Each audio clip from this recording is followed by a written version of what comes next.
at the end of the day, like if I'm looking at moonshots, it's about repurposing humanity in the age of machines. So it's that human X AI. It's where we're having all the fun. What do 5,000 HR leaders actually need right now? Not in theory, in practice. Marc Coleman has spent 15 years answering that question. He founded Unleash in 2011 as a small HR conference in Amsterdam and built it into one of the world's largest HR technology conferences with events in Las Vegas and Paris that draw Fortune 500 CHROs from over 100 countries. Today, Marc talks with us about why nobody has budget for theory anymore, how the smartest organizations are turning events and communities into decision-making engines, and why building for the future means letting go of what worked in the past.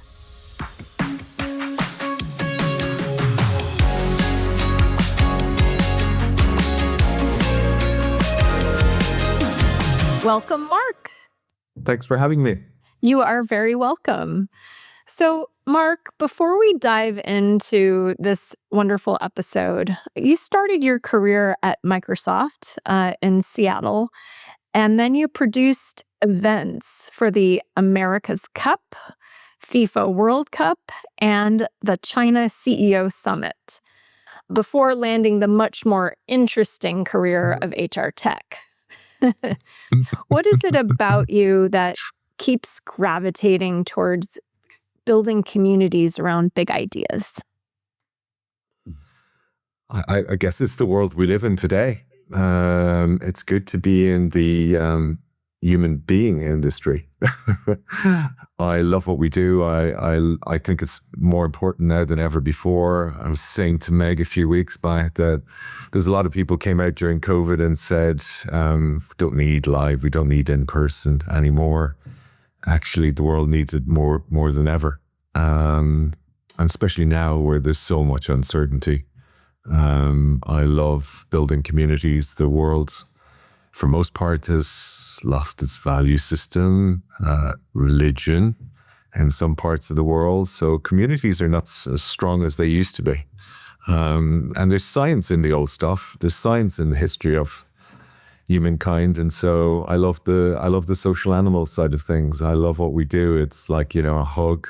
5 hugs a day is the rule at Unleash. It gets the endorphins going, the dopamine going. So yeah, it's got to be done. Staff do it, so customers have to do it as well. I adore that. Yeah. Yeah, and I agree. There's a real strong desire for in-person experiences now more than ever, I think.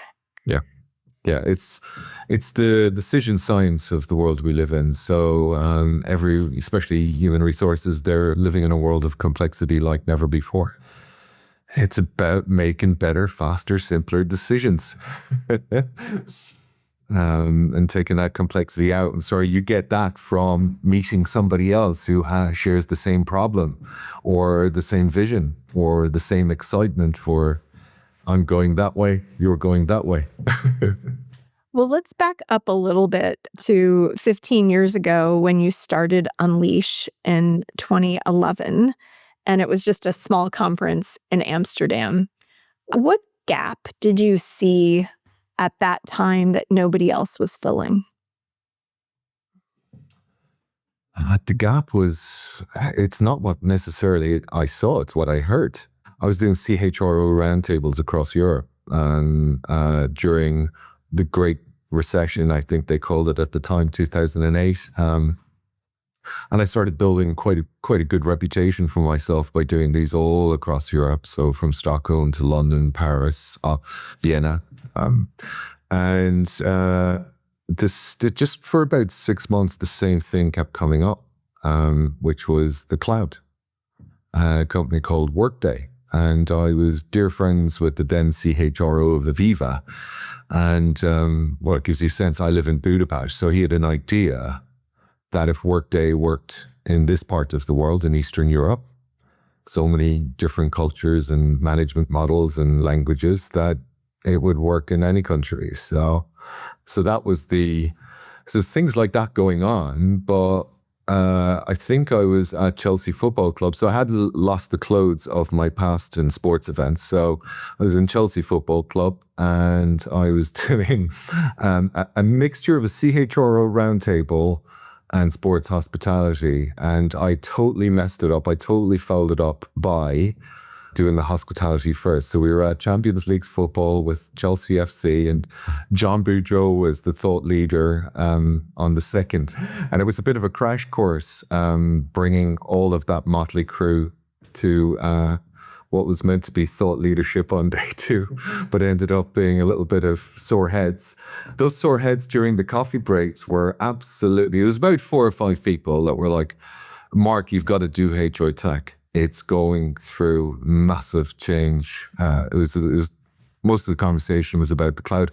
Everything in Europe, Middle East, and around us was on premise and clunky and not working and really expensive. So, yeah, it was just a wave that I had to jump on. A little bit like it's different. The AI, like where we're at with AI, is completely different. But the cloud was kind of you. It was an easier wave to surf than the current environment. So it was as simple as that.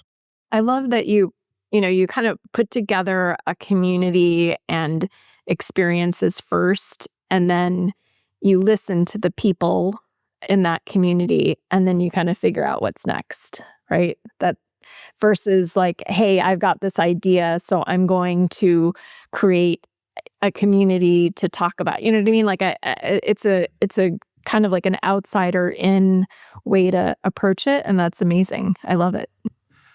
And it was simple. It was a simpler time. You guys know what it looked like. Things were probably a little bit tired in the industry in terms of events. So it was time for something new. And we didn't have a clue. I did not have a clue. That first event we did, we messed everything up. The lanyards were tangled. The seat drops we were doing at 5 o'clock in the morning, so we only got 1 hour's sleep. So I'd never done a conference exhibition style event before. So that was kind of my first foray. But what we did get right was the content and the people in the room. And we've been doing our best to get that right since. So it's what it's all about, man. You get the content wrong and there is no event, right? So well done. Yeah, well, I will say there's 2 things. You can get the content wrong, and if the networking is good, you save yourself. But it's like if the networking's wrong and the content's wrong, then it's like it's a big fail. So that's the event organizer's nightmare. Some missteps at the beginning, but certainly you hit a nerve. But over the last 15 years, you've been kind of reinventing the event multiple times over. How are you able to separate signal from noise and figure out how to reinvent? I think it's in my veins, to the detriment of my poor team. I think we're going right up. I'm just like the shark. I've got to be moving all the time, and I love change, and it's not for everyone. It's a brave new world. We probably talked about, every generation or every decade that word brave new world comes out. So yeah, it's always having your finger on the pulse. But I always like to go back to Steve Jobs on the mobile phone. It's like the customer doesn't know what it wants necessarily. So you can put all you can listen to the customers 100% of the time and deliver against that, or try, but I'm not sure it's always it doesn't give you the DNA to be different. So I can go out there and produce, and we've never done that. We can go out there and produce a HR conference, and it starts with keynote. It's got case study panel, and you've got 8 on 8 every day, and it's all HR leaders. But the reality is, HR leaders are not always very good at giving away trade secrets, and they'd probably get fired if they did. So I talk about the politician effect. When you ask a politician a question, they don't answer it. You ask the question again, and they'll skin it back 3 different ways. And I would surmise that if you talk to GE or Red Bull or Coca-Cola, they'll talk the talk and they'll give a certain amount of insight, but they're not going to tell you how they saved X amount of money or how they're more competitive than PepsiCo or one another. It's very difficult to do. And it's even harder now with AI. It's really difficult to get a company to go up and talk about, how they're using AI inside their business, because it's competitive advantage. So what I like to try and do is get source that insight and intelligence from others inside the industry. So vendor side, labor economists, CEOs, CTOs, CFOs, and they tend to call a spade a spade. So it's all about getting a golden nugget from that one speaker if they're up for 30 minutes. And I suppose that's the other thing we've done over time. Instead of being an hour long, we've gotten shorter every year. So I had Workday. Richard Doherty said it to me in Paris back in October last year. He was like, we kind of argued about you giving us the 15 minutes for the spotlight, but it does get you to think very carefully about what you're going to say. And, we're in this, I think in California, you talk about snackable content 20 years ago. It was the conversation in the Valley and the Bay Area. That's more so now, like the attention span for somebody to listen to somebody longer than 5 or 10 minutes. It's getting worse and worse, unfortunately. And so people are there. I think that's to probably answer your question, Amy, is where we're heading is decision making. So how does our customer, how does our community, our audience go home from Unleash with better decisions? Is it yes, I've answered, or I'm somewhat, or not? And if it's a no, then I feel like that's our fail. That's what I get into. That's my personality. It's kind of like I'm never satisfied with, oh yeah, we just did a good event. It's always the next. So I get, pivoting is easy for me. I kind of leave the clothes of yesterday behind me. But I've definitely woken up to the last 12 months and it's a vote for simplification. Simplify. Move faster. Yeah, I really love that, Mark, that this is the moment where we need more of this. Is you have a really unique combination of founder type energy and innovator type mindset with the right touch points to give you better signal.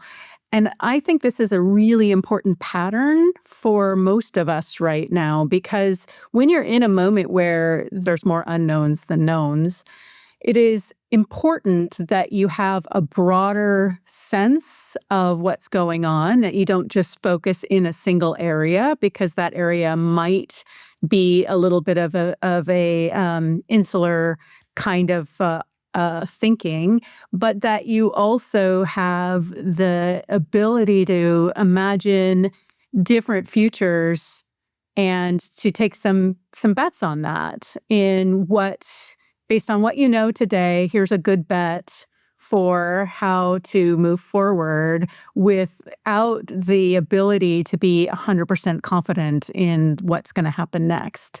And so I like how you've not only just built that for yourself, but you've built that for the entire community to bring together more of that idea sharing, which I think at this moment is exactly what we need.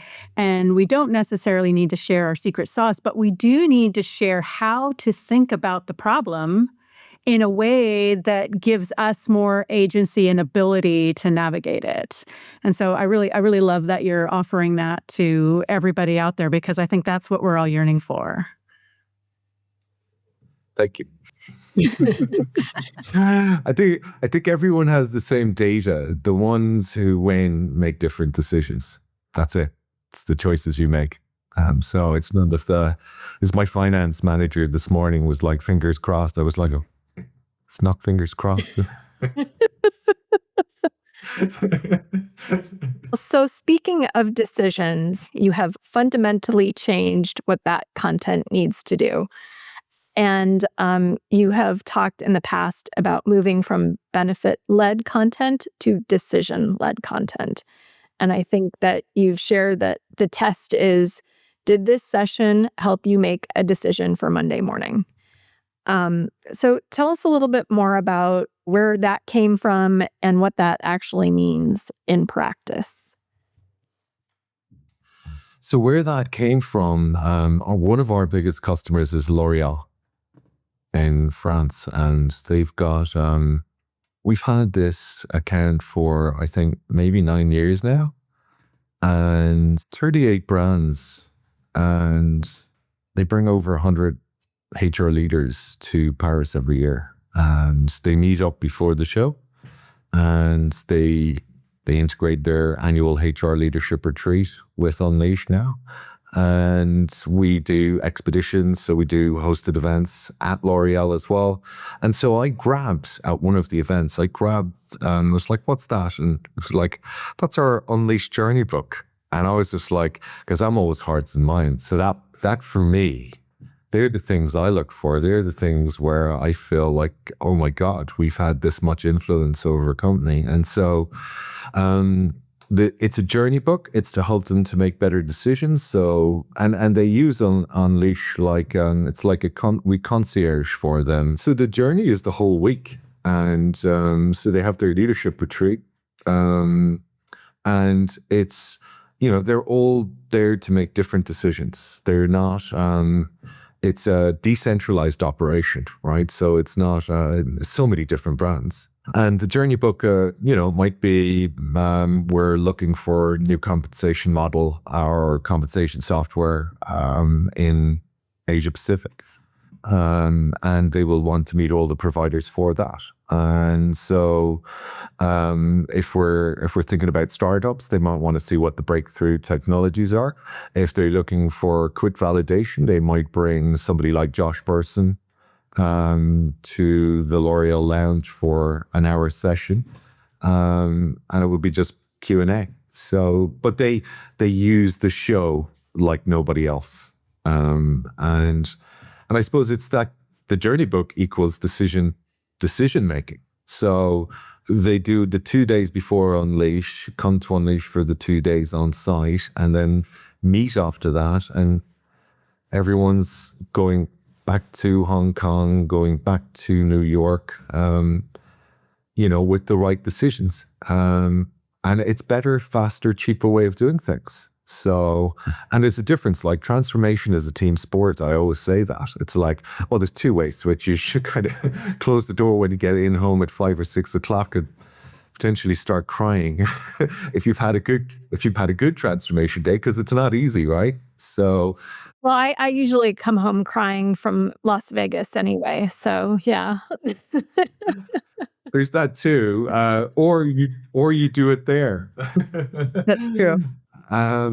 So I think for the idea is born out of them, in short. So rather than just kind of showing up and see what happens, they have decided these are the things that I want to achieve. This is how I'm going to go about doing that. And so they have a real measurable set of results that they can then return with to make those Monday morning decisions. Is that right?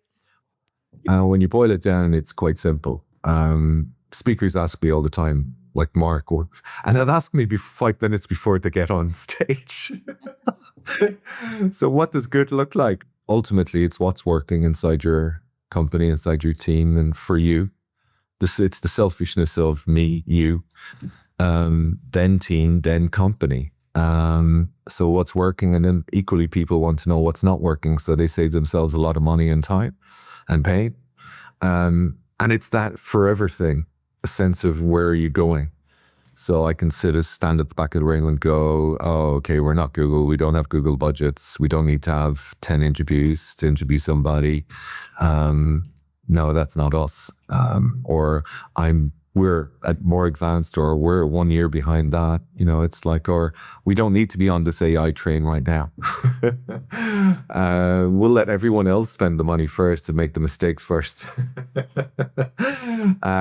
So, there's many ways to skin it, but that's it in short, right? And so you get a metric. So for both of you, speaking on other events out there, you're normally rated out of 5. So you might get a 4.5 or a 4.85 or whatever, depending on how many people pressed the button and voted for you. So if I ask you, Amy, to come to Unleash, I need you to send everyone in that room either there or back to their office, being able to make better decisions. They will be asked the question, has Amy helped you make the right decisions? It gets you to think differently about what you're going to talk about and how you're going to present. Because there is a problem in the HR industry right now. There's a lot of talk the talk and not enough walk the walk. And that is the problem. So it's how do you fix that problem?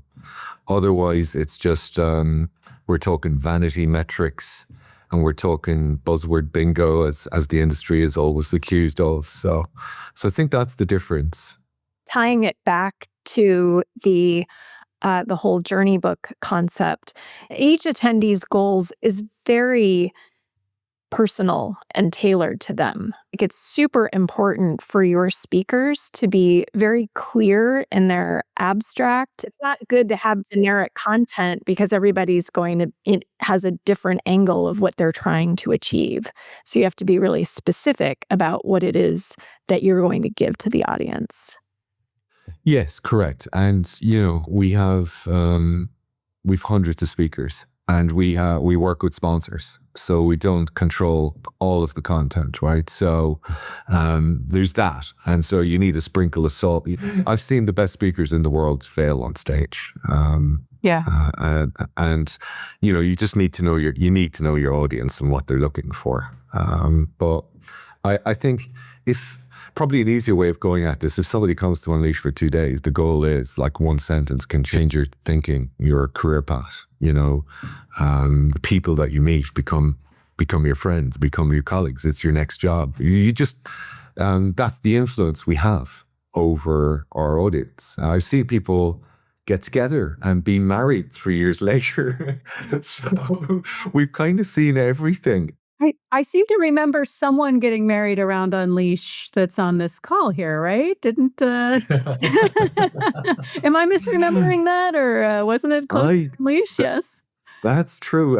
It was the week of Unleash, because I got in wicked trouble. We were even to get married 2 months after COVID closed down the world. So we kind of lost not just the business, but all our deposits, and we were that close to our wedding. So we had a lot of people coming to Budapest for that. So, but yeah, we did a Vegas. I don't know how that happened. I would kind of look on TV and kind of go, that's weird to get married in Vegas. And then I've done it.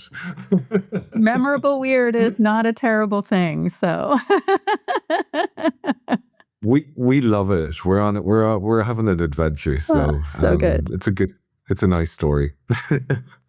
So let's talk a little bit about the gap, potentially, as you see it or not, between what boards and C-suites are asking and pressuring about and what HR is actually prioritizing and delivering. What do you see there, and what is the hope for how the conference can close that gap? I was talking to Meg about this before. I mean, the big thing is AI is outpacing organizational design. And so companies are focused in the wrong area. They think it's all about tools when it's actually about human beings. As we think about transformation execution, we've always understood that the hardest part of any transformation is the people. This has been 30 years of my career in tech. Tech is one thing, but the hard part about tech is getting the value from tech through the organization. And the bigger the organization, and I would argue the more successful the organization has been in the past, the more difficult this can be, because you've got a lot of past experience to make you believe you know what you're doing and it should continue to be done in the way you've done it in the past. It is really clear that organizations don't just need new org designs. They need transformational leaders to emerge, to execute within the org these changes. And so we have a really unique moment for HR leadership to help with building and fostering and promoting and championing these transformational leaders to help the business create these new orgs that are going to thrive in all of this change. So I think there's a real opportunity for HR to step up into a really important role. Unfortunately, I think the conversations are often focusing within HR discipline of how do we have AI in our own tool set? So to put a question to that, Mark, are you seeing that HR is really just focusing on AI adoption within HR, or are they expanding their view and looking at the full workforce to redesign and change it? And are they doing that within this community? I'm seeing the latter, Great. but Meg and I have talked about this before. I've, there's the good, the bad, and the ugly in every function out there. Like there's good CEOs, bad CEOs, there's good sales, bad sales. The real tension is probably, well, we're talking about boards versus HR. So if I think the real tension right now is that boards are optimizing for capital efficiency while HR is managing human complexity. The complexity card is the one that's come up for me the most. So when if I talk to Jackie Canny at ServiceNow or Amy Coleman at Microsoft, that complexity conversation comes up all the time. And so I think the leaders who win are the ones who can translate between the two worlds. Or maybe another way of saying it is, the enterprise AI conversations are kind of happening at two levels. At one level, leaders are talking about transformation and new ways of working. And at another, the boards are asking the hard questions about costs and productivity and capital efficiency. I think the organizations that win are the ones that kind of connect those two conversations. So I agree. And so leaders that are coming to Unleash, wanting to move into that state, like, what do you recommend to them? What is their journey book at Unleash in order to accomplish that? do your homework. There's a lot going on. That's our biggest complaint. It's the number one complaint since forever. There's too much going on at the same time, and too many good things going on at the same time. And that can be very frustrating. You can see the musical chairs. You can see people are getting around. I've always found it depends where you are in your career and your moment. You'd be surprised. You might want to go to the show and just feed on technology because you've got a burning desire, you've got something to fix. Or you just might want to get that lens out and go and see Ethan Mollick, who is... Huge fan of Ethan, yeah. In terms of future of work, there's no one, future work and AI, there's no one better than him. Right. He is the best.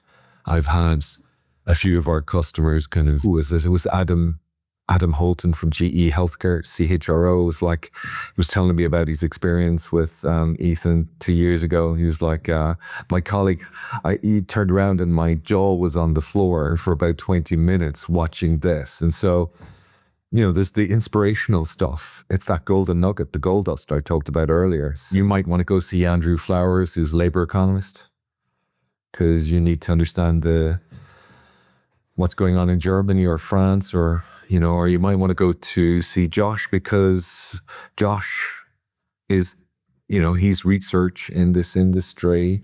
He is still the one analyst who takes what is a very complicated industry right now and condenses it down into 30 minutes, 40 minutes. And he's not afraid to give you an opinion.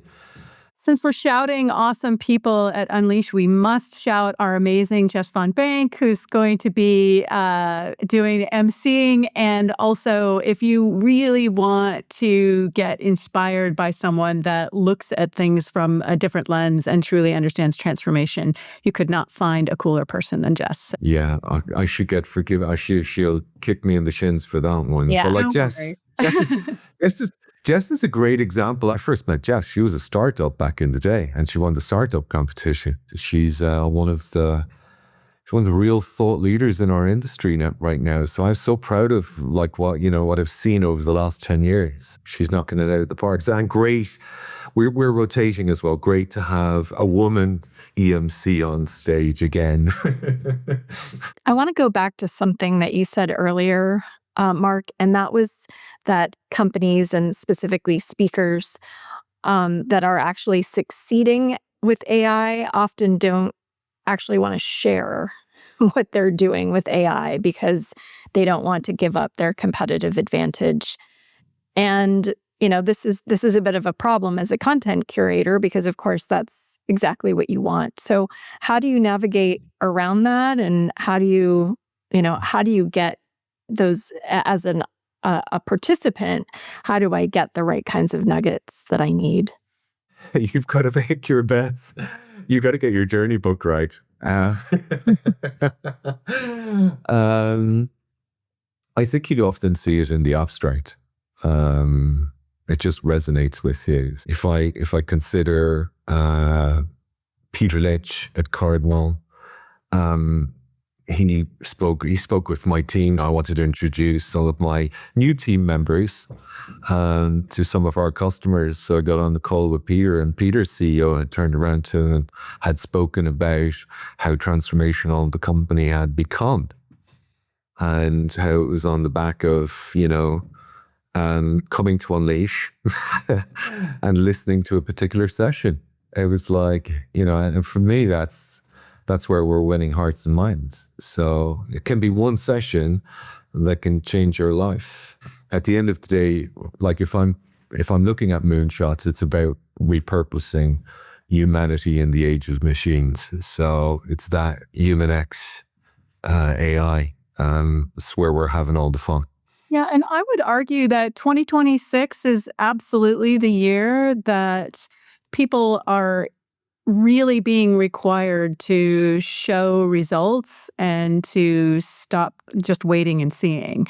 And so I think that you could not ask for a better moment to connect deeply with other people in your industry, because this is how you're going to feel more comfortable about what it is you do next.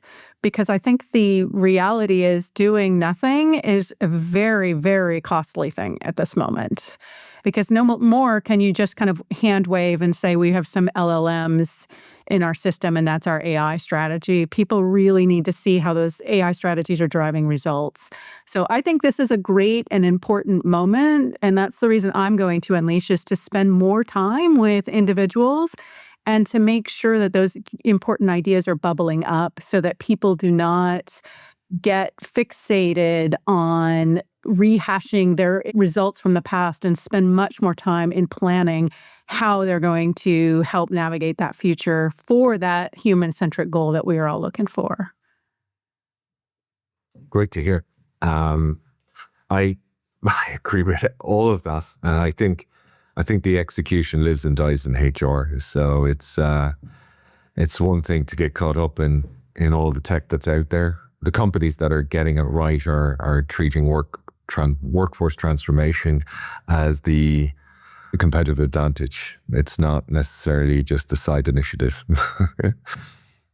And so where are you seeing, Marc, some areas of hope, I guess, from this front, where you are seeing some leaders and some teams actually accomplishing the work redesign, the workforce redesign? Tech obviously have a competitive advantage, especially in our industry. I talked to Gina at SAP, CHRO of SAP last week. The conversations weren't, she's not talking about AI agents. She's moved on from that. She's more visionary and talking about how they're investing in people and reskilling. And it's not this kind of idea of, there's talent shortages. Another one might be Donna Mars, close to you guys. So, and I just love the story over there. They're investing $1 billion in reskilling and getting every single employee with kind of AI in their veins. So, I think there's quite a few people out there, but pioneering. If you're talking about pioneering HR, there's a few. I try to keep close to them as best I can. Two things. You mentioned one, which is the hugs. I don't think we should underestimate the need for human connection in a real way that shows that we care about each other. But the other side of it is when we talk about investment in learning and development, I know for myself that I get a big burst of places to focus my own development as a result of coming together with other people at conferences. It sparks curiosity in a way. It gives me, as you said, like single sentence nuggets to further investigate. And it creates a path for learning that is really hard to replicate in any other way because you also get a whole lot of additional information when you're in person than just content. And so those of us that really lean on our right hemisphere, the nonverbal part of processing intuition and ideas and innovation, there really is something quite special about being in the room when ideas are shared and new thoughts are emerging in a collective way. So one of the things that I think we should be talking about more is how these in-person experiences really matter in a world where we're trying to develop people to think AI first. It's just something that helps get you over a hurdle much more than individual self-study or a bunch of training hours. And so I do think that there is a place for content that comes through an L&D department, but there's also a place for unstructured learning that follows a bit of a journey map but has room for serendipity. So I think that's important. 100%. You've nailed it there with your last word. It's serendipity. All that big vocabulary work. No, but it's I'm not terribly religious, but I have always felt that serendipity has always followed my career in the world of events. To Amy's question earlier about asking me what attendees should do in terms of finding the gold or where they should be at the event, there's something to be said for sometimes not caring about this. For half of the people, we can get people onto the mobile app and there's customer journeys and all the rest, but for the other half, it's not working that way. So, and I've seen people in our industry, you'll probably know who I'm talking about, but I've seen people how they protect their time as well. So they'll figure out a way how to get into huddles, and if they're not getting what they're getting, they're going to something else, and it's kind of going to the next huddle can be the difference. So, so you're always fishing. You really don't know where, and you don't know when you're going to meet the person at the show that you didn't expect was going to be there. So there's that win as well. And I'd say serendipity has a big role to play. All right, Marc. Well, before we let you go, do you have any final thoughts? And anything about where people can find you in particular at Unleash? At Unleash? I would say come to the show, enjoy the show. There's so much going on. There's lots of side events. It is Vegas, so there's a lot of distraction as well. There's constant distraction. So, don't get pulled away. Just to make sure we ground people, where is Unleash happening next and when? So kickoff is St. Patrick's Day, 17th of March. It's 3 days. Everything's going on in Caesars Forum, which is not to be confused with the Forum Shops or Caesars Palace. It's across on the other side of the strip, but Caesars Forum, probably one of the coolest convexes or conference exhibition halls in Vegas. It's right at the foot of the high roller. All right. Well, we all look forward to seeing everybody there, and I think it's going to be a really wonderful moment. See you in Vegas. See you in Vegas. Brilliant. Thanks so much for joining us, Marc. Ready to Leadership Corner, Meg? I love the Leadership Corner. Let's do this thing. Okay, so this one is from a listener who was recently promoted into a senior leadership role. Ooh, congratulations. Yes. Overnight, my peer group shifted. I'm now more senior than many of the people who used to feel like peers. I know in my gut, what the right structural decisions are, but the relational dynamic has shifted, especially with some women colleagues. There's friction, pushback, and a subtle change in energy. How do you move from being one of the group to being the senior leader without feeling a sense of personal loss? How do you set boundaries without it feeling like betrayal? This is a juicy dilemma. This Meg. is where it all gets real. I think we've both experienced this, Amy, in different ways, and not only with female colleagues. Although I do recognize that there's often a different way it shows up. So I think I first want to go to the emotional piece, the feeling that you have that is tied to loss. And also the doubts within yourself that are kind of embedded in that question. And first, I would really encourage you to take some time and maybe even do some journaling about this, because there really is loss for the relationship shift. And I think you are doing yourself the right thing to name it. And I think you need to take time with that, because your ability to be successful going forward requires you to get into the headspace of your new role. It requires you to truly own the authority and the responsibility of your new role unapologetically. So taking some time to process and then move on from that is really important. You are not responsible for how other people react, but you are responsible for your own behaviors, and that you show up with both integrity and with humility, like that you really do create space for others. Don't get too ahead of yourself. But you have a bigger responsibility, and you owe it to that bigger responsibility to show up with the authority required to achieve what you need to achieve in the new role. So it sounds to me like you know what the right things to do are, and you're just needing the confidence to step into that bigger role and to create for yourself permission to behave the way that you need to behave for that new role. So own that, be that, give space and a ton of respect for everyone else around you. Elevate their opinions as much as you can, but don't give up your power, and definitely remind yourself what is needed for your role. You've been given a role because you have the ability to do a great job in it, and you need to not diminish your ability to do that by holding the weight of everybody else's emotional state. What do you think, Amy? One of the things that Meg and I have talked about in the past that I think is really important to bring forward here is this concept of laying out your ideal org structure.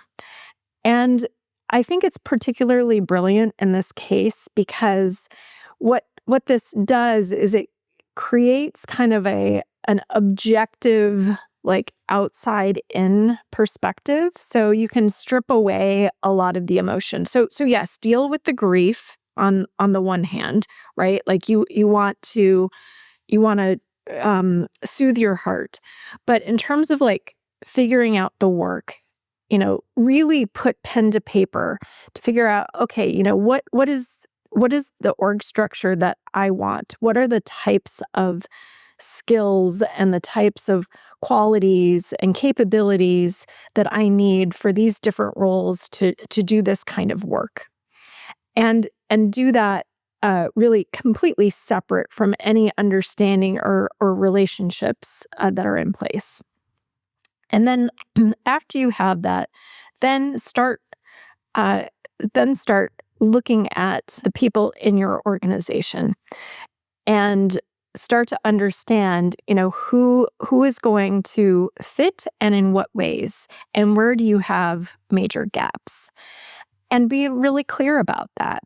So really having kind of this objective perspective, I think, is important, because the reality is that these people that you were chummy with before, some of them are going to be part of where you're going forward, and some are not going to be part of where you're going forward. And so, getting that clear picture is really important. The other thing that I would say So on the one hand, there's kind of the grief that you need to deal with, and then the objective, like how do I figure out my structure and how do I move forward?